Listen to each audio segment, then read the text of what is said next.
नमस्कार. Cooking with वंदनामध्ये आपलं स्वागत आहे. आज आपण मटर पनीर मसाला ही रेसिपी बघणार आहोत.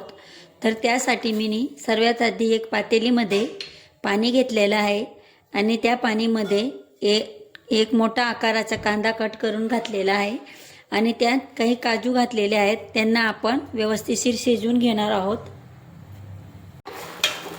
तर बघा, आपला कांदा पाणीमध्ये उकडून व्यवस्थितशीर शिजलेला आहे. आता एका प्लेटमध्ये त्यांना काढून घेणार आहे आणि थंड झाल्यावर त्याला मिक्सरमध्ये एकदम स्मूथ असं ग्राइंड करून घ्यायचं. त्यानंतर बघा, एक कढई घेतलेली आहे आणि त्यात तेल घातलेलं आहे. आता आपण त्यामध्ये पनीरचे तुकडे फ्राय करून घेणार आहोत.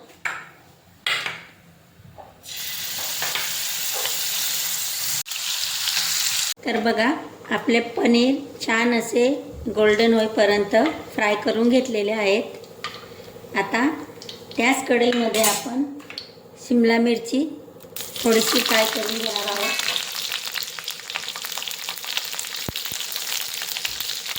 शिमला मिरचीसुद्धा फ्राय झालेली आहे. आता मी परत पातेलीमध्ये पाणी ठेवलेलं आहे आणि त्यात आपले फ्रेश वाटाणे थोडेसे गरम पाण्यात वाफून घेणार आहेत, जे करून ते भाजीमध्ये लवकर सॉफ्ट होतील. त्यासाठी आपले वाटाणे वाफले जात आहे तोपर्यंत आपण मिक्सरमध्ये मसाला तयार करून घेणार आहोत. त्यासाठी मी आलं, लसूण, हिरवी मिरची, टमाटर आणि थोडीशी कोथिंबीर घालून याचं स्मूथ असं पेस्ट तयार करून घेऊ. आपले वाटाणे थोडे वाफले गेलेले आहेत. परत ज्या कढईमध्ये मी पनीर फ्राय केलं होतं तीच कढई घेतलेली आहे. त्याच्यात थोडं तेल आधीच होतं. त्यानंतर मी 2 पड्या असं त्याच्यात तेल घातलेलं आहे. तेल आपलं व्यवस्थितशीर गरम झालं की नंतर त्यामध्ये एक दालचिनीचा तुकडा आणि तेजपत्ता याप्रमाणे कट करून घातलेला आहे आणि थोडंसं जिरं घालायचं. नंतर त्यामध्ये एक बारीक चिरलेला कांदा घ्यायचा. खडा मसाला आधी तेलात छान असा लालसर होऊ द्यायचा, जे करून मसाल्याचा जो सुवास असतो तो आपल्या भाजीमध्ये येतो. कांदा घालायची एकदम घाई करायची नाही. कांदा छान असा लाल होईपर्यंत परतवायचा. बघा, आपला कांदा लाल झालेला आहे. आता त्यामध्ये आपण जे मिक्सरमध्ये पेस्ट तयार केलेलं होतं ते घालायचं आणि आपला मसाला छान असा आपण तेलात परतवायचा. जोपर्यंत त्याच्या कडाला तेल सुटत नाही तोपर्यंत त्याला परतवत राहायचं.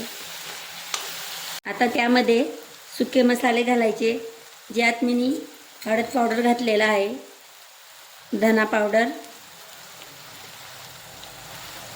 काश्मीरी लाल मिर्च पावडर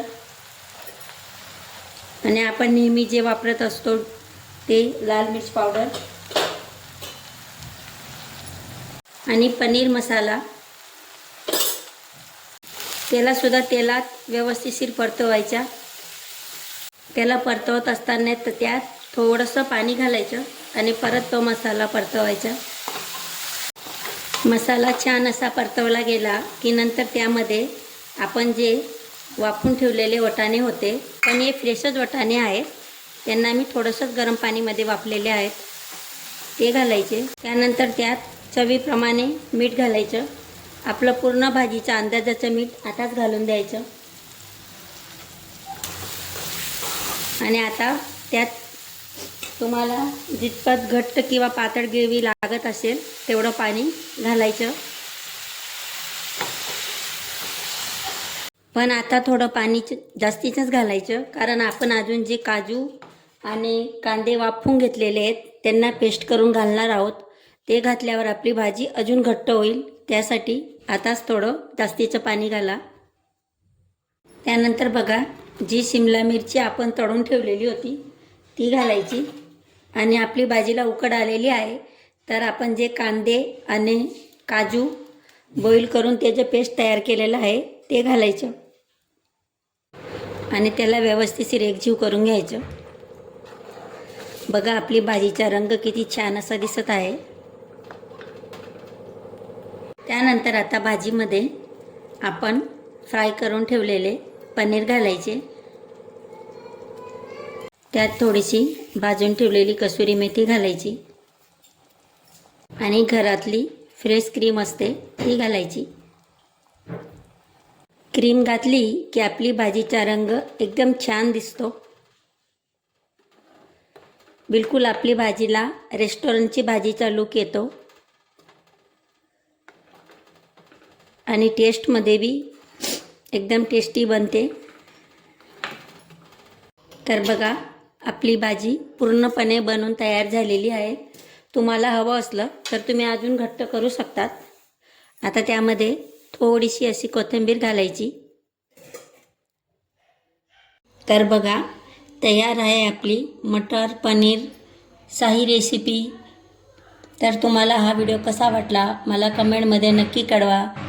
आणि जर तुम्हाला ही रेसिपी आवडली असेल तर व्हिडिओला शेअर लाईक करायला विसरू नका. चॅनलला सबस्क्राईब करायला पण विसरू नका. धन्यवाद.